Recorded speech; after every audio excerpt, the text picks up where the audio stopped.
हम सब मेहनत करते हैं, कमाते हैं और फिर वो पैसा ले जाकर बैंक, बीमा कंपनियों या किसी स्कीम में डाल देते हैं, ये सोचकर कि शायद वहीं से हमारा पैसा बढ़ेगा।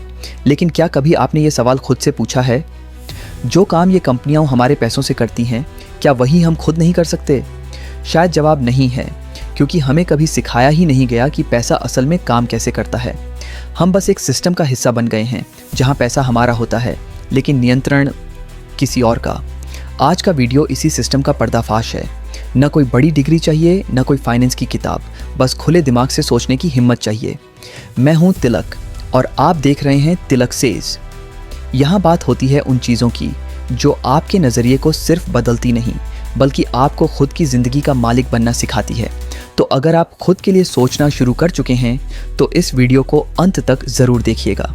और हाँ, सब्सक्राइब कर लीजिए, क्योंकि अगली क्रांति स्कूल से नहीं, सोच से आएगी। अब चलिए शुरू करते हैं।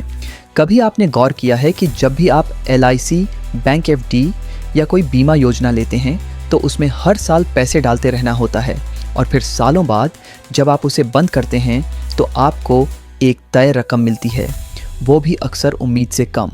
लेकिन उसी दौरान वही बीमा कंपनी हज़ारों करोड़ का मुनाफा कमा रही होती है। सवाल ये है कि हम दोनों ने एक ही काम किया, पैसा लगाया, तो फिर वो कंपनी अमीर कैसे हो गई और हम बस एक ग्राहक बनकर रह गए? ये डॉक्यूमेंट्री उसी सवाल को टटोलती है जो अक्सर हमारी सोच में छिपा रह जाता है कि क्या आम आदमी भी वही सब कर सकता है जो ये बड़ी संस्थाएं करती हैं? और अगर हाँ, तो अब तक हम क्यों नहीं कर पाए?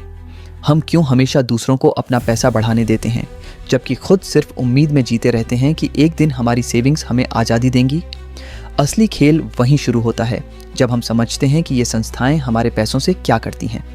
बीमा कंपनियां, बैंक, म्यूचुअल फंड हाउस, ये सब हमारी मासिक या सालाना प्रीमियम, EMI या SIP के ज़रिए हमारी पूंजी को इकट्ठा करते हैं। फिर उस पूंजी को वो खुद इन्वेस्ट करते हैं, कभी गवर्नमेंट बॉन्ड्स में, कभी शेयर बाज़ार में, कभी किसी रियल एस्टेट प्रोजेक्ट में। लेकिन चूंकि इनके पास पैसा अरबों में होता है, ये हर जगह डिस्काउंट, प्रायोरिटी और एक्सेस के साथ निवेश करते हैं। अब सवाल उठता है, क्या हम भी वही रास्ता पकड़ सकते हैं? जवाब है हाँ, लेकिन शर्त है कि हमें वो बातें जाननी होंगी जो अब तक हमें सिखाई नहीं गई। जैसे बीमा कंपनी जब आपके 10,000 रुपये की पॉलिसी बेचती है तो वो उस 10,000 रुपये को कई हिस्सों में तोड़ देती है।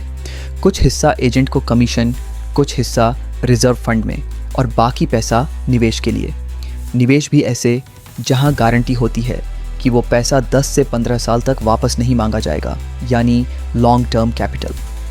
उसी लॉन्ग टर्म सोच के कारण उन्हें कंपाउंडिंग का पूरा फ़ायदा मिलता है। अब अगर आप 10,000 रुपये खुद म्यूचुअल फंड में SIP करके हर महीने लगाएं तो आपको भी वही कंपाउंडिंग मिल सकती है। लेकिन फ़र्क ये है कि कंपनियों के पास हज़ारों लोगों का पैसा होता है और आपके पास बस अपना। फिर भी मूलभूत सिद्धांत एक ही है। और अब बात आती है जानकारी की।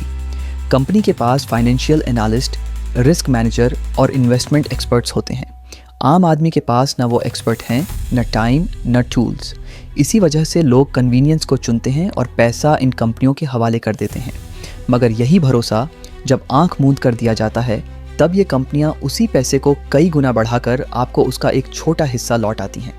आपको लगता है आपने कुछ कमा लिया, लेकिन असल कमाई तो उनके खाते में जा रही होती है।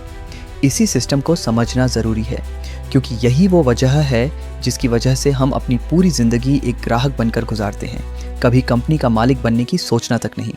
जब आप किसी इंश्योरेंस पॉलिसी को सेफ समझ कर लेते हैं तो असल में आप उस पैसे को कंपनी को उधार दे रहे होते हैं, वो भी बिना ब्याज के या बहुत ही कम रिटर्न पर। और वो कंपनी उसी पैसे से शेयर बाज़ार में या कॉरपोरेट बॉन्ड्स में निवेश कर रही होती है, जहां 12% से 18% का रिटर्न आम बात है। अब आप पूछेंगे, क्या इसमें रिस्क नहीं होता? ज़रूर होता है, लेकिन कंपनी के पास रिस्क मैनेजमेंट की पूरी प्रक्रिया होती है। Diversification, reinsurance, long term holding. और सबसे बड़ी बात ये कि कंपनी आपके पैसे को बहुत समय तक लॉक करके रख सकती है, जबकि आम आदमी को कभी मेडिकल इमरजेंसी, कभी शादी, कभी नौकरी जाने जैसे कारणों से पैसों की ज़रूरत पड़ जाती है, जिससे उनका पैसा लंबे समय तक निवेशित नहीं रह पाता। यही वो छोटी छोटी वजहें हैं जो हमें इंस्टीट्यूशंस पर निर्भर बनाती हैं और उन्हें हमारे पैसे का मालिक। अगर हम इन कारणों को समझ लें और उनके जैसा सोचने लगें, यानी long term planning, risk control और डिसिप्लिन्ड इन्वेस्टमेंट, तो हम भी धीरे धीरे खुद की एक मिनी इंश्योरेंस कंपनी जैसे बन सकते हैं। लेकिन हमें सिखाया नहीं गया कि पैसे से पैसा कैसे बनता है। हमें सिर्फ सिखाया गया कि पैसे को बचाओ और उसे किसी भरोसेमंद जगह जमा कर दो। यही सोच हमें पिछड़ा बनाती है। इस डॉक्यूमेंट्री का पहला भाग यहीं ख़त्म होता है, लेकिन यहीं से असली सवाल उठता है। अगर हम इंस्टीट्यूशंस को पैसा देना बंद कर दें और ख़ुद वही तरीके सीख लें, तो क्या हम भी आर्थिक रूप से उतने ही मजबूत बन सकते हैं? इसका जवाब हम अगले हिस्से में खोजेंगे, जहां हम बात करेंगे कि आम आदमी कैसे स्टेप बाय स्टेप खुद का पैसा खुद चला सकता है, खुद का फाइनेंशियल सिस्टम खड़ा कर सकता है और खुद को उस डिपेंडेंस से आज़ाद कर सकता है जो उसे हर महीने सिर्फ EMI भरने वाला ग्राहक बनाकर रखती है। और यहीं से असली कहानी शुरू होती है, क्योंकि अब सवाल ये नहीं है कि बीमा कंपनियां पैसा कैसे कमाती हैं। सवाल ये है कि आम आदमी इस खेल में कहाँ खड़ा है। असल में बीमा कंपनियों का जो निवेश मॉडल है वो एक इंस्टीट्यूशनल पावर का हिस्सा है, जिसमें पैसा, पावर और पॉसिबिलिटी तीनों का ज़बरदस्त मेल है। जब एक आम आदमी हर महीने या सालाना प्रीमियम देता है, वो उसे एक सेफ्टी नेट मानकर देता है, लेकिन उस पैसे को कंपनी अपने लिए एक फाइनेंशियल पूंजी की तरह इस्तेमाल करती है, जो उसे लंबी अवधि के लिए मिलती है, बिना किसी इंस्टेंट रिटर्न की मांग के। अब ध्यान दीजिए, यही long term non redeemable funds जब सरकार के bonds, infrastructure projects, blue chip कंपनियों के शेयर्स और कॉरपोरेट डेट इंस्ट्रूमेंट्स में लगते हैं, तो वहाँ से होने वाला रिटर्न इतना स्थिर और विशाल होता है कि बीमा कंपनियों को न सिर्फ अपने ग्राहकों को भविष्य में भुगतान करने की गारंटी रहती है, बल्कि वो खुद अरबों का मुनाफा भी कमाती हैं। अब ये सवाल उठता है, क्या आम आदमी इनसे सीख सकता है? जवाब है हाँ, लेकिन एक शर्त के साथ। जो ताकत बीमा कंपनियों को मिलती है वो ताकत होती है कलेक्टिव फंड और लॉन्ग टर्म विजन की। एक आम आदमी अगर अपने आसपास के लोगों के साथ मिलकर किसी एक भरोसेमंद उद्देश्य के लिए पूंजी बनाता है और उसका इस्तेमाल किसी स्थायी लॉन्ग टर्म इन्वेस्टमेंट में करता है, जैसे रियल एस्टेट, सरकारी बॉन्ड्स, एनर्जी सेक्टर या डिजिटल इंफ्रास्ट्रक्चर, तो वो भी वैसी ही सुरक्षा और मुनाफा बना सकता है। लेकिन दिक्कत यह है कि हमारे समाज में वित्तीय शिक्षा की बहुत भारी कमी है। बीमा को भी ज़्यादातर लोग बस टैक्स बचाने का साधन मानते हैं या फिर इसे एक डर से जुड़ी खरीद मानते हैं। अगर कुछ हो गया तो कम से कम पैसा मिलेगा।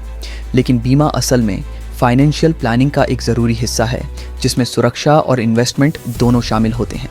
दूसरी बात ये कि बीमा कंपनियों को जितनी आज़ादी और एक्सेस मिलता है बड़े फाइनेंशियल मार्केट्स तक, वो एक आम निवेशक को नहीं मिलता, क्योंकि उसे न तो वही इनसाइड डेटा मिलता है, न प्रोफेशनल एनालिस्ट और न ही वह रिस्क डाइवर्सिफिकेशन जो बड़ी कंपनियां आराम से कर लेती हैं। लेकिन आज के डिजिटल दौर में ये फ़र्क धीरे धीरे मिट रहा है। आज एक आम आदमी म्यूचुअल फंड्स, ETF, PPF, सरकारी बॉन्ड्स, SIP और real estate investment trusts, RIIT जैसे विकल्पों के जरिए अपने पैसे को उन्हीं जगहों पर निवेश कर सकता है जहां पर बीमा कंपनियां करती हैं। फ़र्क बस इतना है कि बीमा कंपनी के पास स्केल है और हमारे पास समय और जानकारी होनी चाहिए। और यहीं पर सबसे ज़रूरी चीज़ आती है, खुद को फाइनेंशियल तौर पर अपग्रेड करना। ये डॉक्यूमेंट्री इसलिए ज़रूरी थी ताकि आप ये समझ सकें कि बीमा सिर्फ एक कागज़ का प्लान नहीं, बल्कि एक ऐसा सिस्टम है जिसने अरबों की कंपनियां खड़ी कर दी। और अगर आप सीखें कि वो प्लान काम कैसे करता है, तो आप अपनी ज़िंदगी का बीमा खुद बन सकते हैं। इस सिस्टम को समझना ज़रूरी है, क्योंकि जब तक हम दूसरों के भरोसे अपनी फाइनेंशियल लाइफ छोड़ते रहेंगे, तब तक हम सिर्फ कस्टमर बने रहेंगे। कस्टमर जो हर महीने प्रीमियम देता है, बिना ये समझे कि असल कमाई तो किसकी हो रही है। लेकिन जिस दिन आप इस सिस्टम को समझना शुरू करेंगे, उस दिन आप बीमा नहीं, एक विजन लेंगे और आपकी सोच एक पॉलिसी नहीं, एक पॉलिसी मेकिंग बन जाएगी। यही है वो मोड़ जहां एक आम आदमी भी उस सिस्टम का हिस्सा बन सकता है, जो अब तक सिर्फ बड़ी कंपनियों और कॉरपोरेट्स के हाथ में था। इसीलिए अगली बार जब आप कोई बीमा पॉलिसी लें या निवेश करें, तो सिर्फ रिटर्न की टेबल मत देखिए। सोचिए कि वो कंपनी उस पैसे का क्या करने वाली है, और क्या वही आप नहीं कर सकते अगर आपके पास नॉलेज, नेटवर्क और नियत हो। यही फ़र्क है एक ग्राहक और एक फाइनेंशियल लीडर में, और इस फ़र्क को मिटाना ही इस वीडियो का असली मकसद था।